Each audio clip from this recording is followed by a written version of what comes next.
Hi, I'm Daniel, and the next 10 minutes or so I will talk about application load testing with K6. I'm a GNU and Linux enthusiast. I'm a part-time lecturer at the University of Applied Sciences Upper Austria, and during my day job I'm an expert developer at eurofunk with a strong focus on application performance. Eurofunk is a solution provider for emergency centers and command and control centers, with its headquarters in St. Johann and further office locations in Hagenberg and in Salzburg. Eurofunk employs more than 500 employees from more than 23 nations, and our customers is the public sector, so police, fire brigades and ambulances, the industry and bigger airports. Eurofunk is a solution provider for command centers. This means that in a command center or an emergency center, everything is provided by eurofunk. Everything you see in this picture is provided by eurofunk, starting from the desks to the network cables, to the video walls, to the computers, and of course, the software. So when you call the emergency hotline 112, the dispatcher will pick up and you can talk to him or her, and she will enter your information in our system, which is the Eurofunk Operations Center Suite.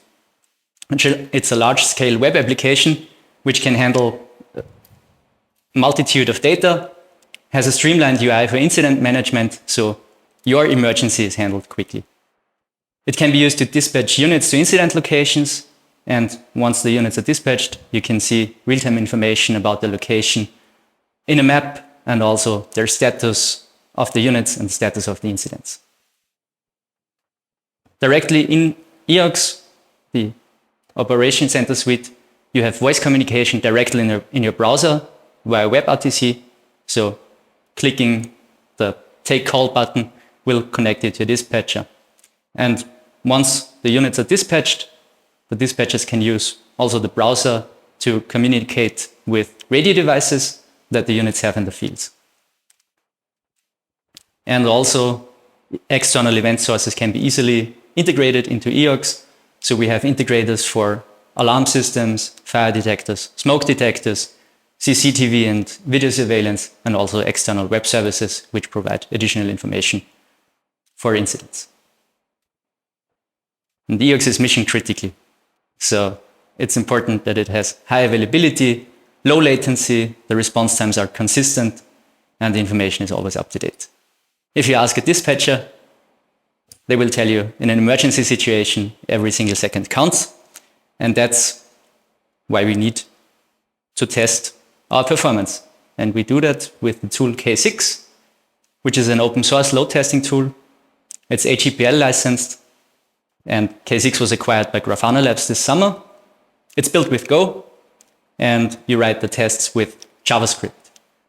There's some support for the newer JavaScript features, and there's more support coming, but at the moment it's limited to the ES 5.1 version. Although there is module support, which makes writing a test a lot easier. When you write a test, it follows usually the same structure. So you have setup method and teardown method, which sets up data, deletes data from your system, or just handles login and logout of users. You have a summary, which you can customize, which will be generated at the end of the test. And most importantly, you have a default function. The default function is called by virtual users of the testing framework. And each virtual user executes the default function in a loop and performs HTTP requests or gRPC requests and whatever you like to implement. K6 is a command line tool, so you start the test with K6 run on the command line, and you then get an interactive view of the test while it's running. It will show logs and will show failed iterations or the remaining duration. Inside of a test, you will usually want to apply checks to the requests that you make. So you can apply arbitrary rules to any object in your test. Usually those are HTTP responses. So you might want to check, is the HTTP status code 200 okay? Or is the content type JSON? Does it contain an ID that matches a specific pattern or not? And these checks will automatically be rendered into the final summary, where you get green check marks if all checks succeeded, but also red crosses if at least one of the checks failed. And if you have failed checks, you will get the percentage of failed checks versus the succeeded checks, and also the number, the absolute number of failed checks and succeeded checks. You can also define custom metrics. You have 4 types of metrics. You have counters, gauges, rates, and trends, which can be used for different use cases. So you might just be interested in how many calls do I have?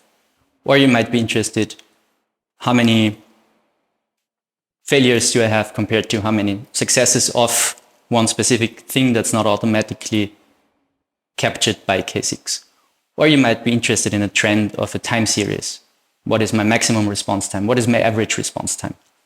And those those metrics are automatically rendered in the summary again. They're rendered differently depending on the type of the metric. For a counter, it's just the number with the per second rate of the test. For the trends, it's the average, the minimum, percentiles, the median, maximum response time. You can configure this. For a gauge, it's simply the latest or the last known value. And once you have those metrics, you usually want to apply thresholds. Thresholds work on a global level for your complete test. So you can say, I want to fail my test if the average response time is above 100 milliseconds. Or I want to fail my test if a rate drops below 5% of something. And the thresholds are again rendered in the summary, where you get red crosses for failed thresholds or exceeded thresholds, and green check marks if the threshold was within the defined limits. That's not enough. You can also use groups and tags to categorize request checks and metrics, or you can also use them to split recorded metrics. So you might be interested in the response times of one specific endpoint of your application. And you can then define thresholds for this subset of the metric. The tags can be applied per check or globally for the full test. And here you see a test summary of several metrics and thresholds. Most of them are automatically defined and captured and recorded by K6. So you get the number of checks that you have performed. You get the data that you have received from the web service. You get the data that you have sent to your web application. You get the average duration per group. You get the response time distribution. So how many requests have I performed? What was the average duration? What was the median duration? And so on. We can also see custom metrics at the bottom of this screen, where we have the sock frames and the stomp commands received, where you can also see the number and then a breakdown what this means in a per second rate for your test. Furthermore, you can define different workload models depending on your application needs. So there are 2 different models. You have the open workload model and the closed workload model, where for the open workload, you control the arrival rate of new users. And for the closed workload model, you control the number of current users that are interacting with your system. And in K6, you define this with scenarios. So you say, I want to have a scenario that's using 16 users who perform the default function in a loop. Or you can say, I want to have 100 requests per second on my application. And K6 will automatically start up new virtual users to meet your required load. And you're not only limited to a single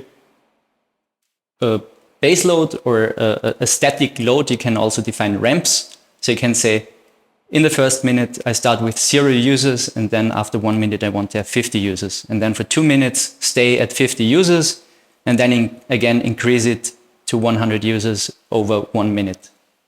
And you can do the same for the arrival rate. start with 0 requests per second, then at the end of 1 minute, you're at 50 requests per second, and then stay at 50 requests per second for 2 minutes, and then again, ramp it up. You can also ramp it down, of course. And if you visualize this, you see for the ramping VUs, so virtual users, the number of users is matching what you have defined. For the ramping arrival rate, the users are automatically injected by K6. And you can also see it in the request duration, so in the bottom part of the screenshots, that the number of requests, this is the green background area, matches the defined request rate. You're not limited to HTTP, so our application uses WebSockets. You could also do gRPC requests with K6, where you can connect to secure and plain WebSocket endpoints and then send WebSocket messages, or you might also receive messages, of course, and react on those. So you might want to generate an HTTP request, or you can record the duration that it takes for a WebSocket request to be made or for the response to be received. There's one caveat, though, that we noticed when implementing this. The cookie support is kind of broken. They're currently working on it. There's a workaround available, so you can also use cookies with WebSockets. And of course, our application is mission critical, so we want to test the performance daily, nightly, or even hourly. So we run this test in a GitLab CI pipeline with a Docker image that's executing a predefined test on an hourly basis, for example. We have defined thresholds for our application, so the pipeline fails if there is a performance regression, and then we can react. You get immediately notified by email if your pipeline fails, so that's an added benefit. And to analyze your performance tests in detail, you can also define outputs in K6, or you can use outputs with K6, which you can then integrate with Grafana. So there's InfluxDB, a time series database, where your test simply writes all the metrics it's capturing while it's running into this database. And with Grafana, you can create panels, which will then visualize this data. And you can view live as the test is happening. How many users are there? What are the response times? Are there any errors, unexpected errors? Or is there a slowdown over the duration of the test? Or is there a slowdown in relation to the number of users? And with that, we can guarantee that our application runs smoothly, has low latency, consistent response times. If you're interested to learn more, visit our website, contact us via social media, and also read up on K6, on InfluxDB, and on Grafana. Thank you very much.